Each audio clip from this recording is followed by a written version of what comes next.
దేవుడు నీతో ఉన్నా దిక్కుతోచని పరిస్థితిలో ఉన్నావా? భయపడవద్దు. మీరెందుకు భయపడుచున్నారు? మీరు ఇంకనూ నమ్మిక లేకున్నారా? మార్కు 4:40. జీవితం అనే నావలో దేవుని పిలుపు, దేవుని మలుపు, చివరికి దేవునితోనే ఓడలో వెళ్తున్నా కొన్ని పరిస్థితులు మనలను భయకంపితులను చేస్తాయి. యేసుక్రీస్తు భూమి మీదనున్న కాలంలో సముద్ర తీరంన బహుజనులు రాగా ఆయన ఒక దోణి ఎక్కి కూర్చుని వారికి ఉపమాన రీతిగా అనేకమైన సంగతులు బోధించి సాయంకాలమైనప్పుడు అద్దరికి వెళ్దామనగానే అదే దోణిలో శిష్యులందరూ కూర్చొని బయలుదేరి వెళ్తున్నారు. ఆ చిన్న దోణిను మరికొన్ని దోణులు కూడా వెంబడిస్తున్నాయి. కానీ ఆయన ఉన్న దోణి మీద పెద్ద తుఫాను రేగి అలలచే కొట్టగా దోణి నీళ్లతో నిండింది. యేసు ఆ దోణిలోనే వెనుక భాగంలో పగలంతా బోధించి తలదిండి మీద పడుకొని నిద్రపోతున్నాడు. శిష్యులకి ఇది చాలా బాధ అనిపించింది. మేము నశించిపోవచ్చున్నాము, నీకు చింత లేదా అని ఆయన నిష్ఠూర పెట్టి మాట్లాడారు. వెంటనే యేసు గాలిని గద్దించగా అది నిశ్శబ్దమై ఊరుకుంది. అంతేకాదు, మీరెందుకు భయపడుతున్నారు? మీకు నా మీద నమ్మకం లేదా అన్నట్లు అడిగాడు. అవును, యేసుక్రీస్తుపై నమ్మకం సన్నగిల్లినప్పుడే మనకు భయం పెరుగుతుంది. దేవునిపై నిష్ఠూరం అనగా ఆయనకు మన ఎడల లక్ష్యం లేదని భావన కలుగుతుంది.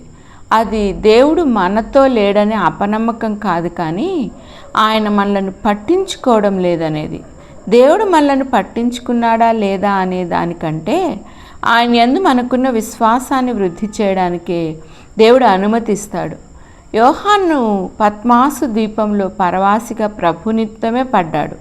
అంటే ప్రభు అతన్ని పట్టించుకోలేదని కాదు, ఆయనను అక్కడ వేసిన ఉద్దేశం నెరవేర్చుటకు అక్కడ ప్రభు తనతో మాట్లాడడం ప్రారంభించినప్పుడు ఆ స్వరమేమిటో అని భయపడి తిరిగి చూచినప్పుడు మనుష్య కుమారుని పోలిన ఒక వ్యక్తిని చూచాడు. అసలు ఇక్కడేంది ఈయన అని ఆయనను చూడగానే చచ్చిన వాని వలె ఆయన పాదముల యొద్ద పడ్డాడు. అయితే ప్రభు కుడి చేతితో అతని ముట్టి, భయపడవద్దు, నీవు పాతాళానికి పోవు, మరణించవు. ఎందుకంటే మరణం యొక్కయు పాతాళ లోకం యొక్కయు తాళపు చెవులు నా స్వాధీనంలో ఉన్నవి.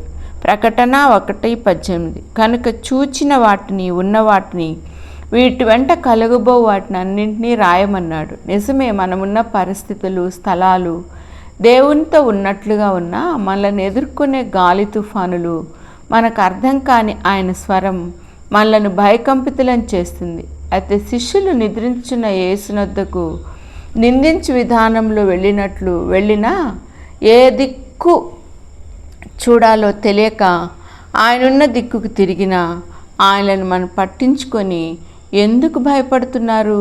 నేనున్న స్థలంలో కాదా మీరుంది? మీ గురించి లక్ష్యం కలిగి ఉంటాను, పరిస్థితుల వైపు చూడవద్దు అని అభయమిస్తాడు. అంతేకాదు, మన బలహీనతలను గుర్తించి బలపరుస్తాడు. భయపడవద్దు.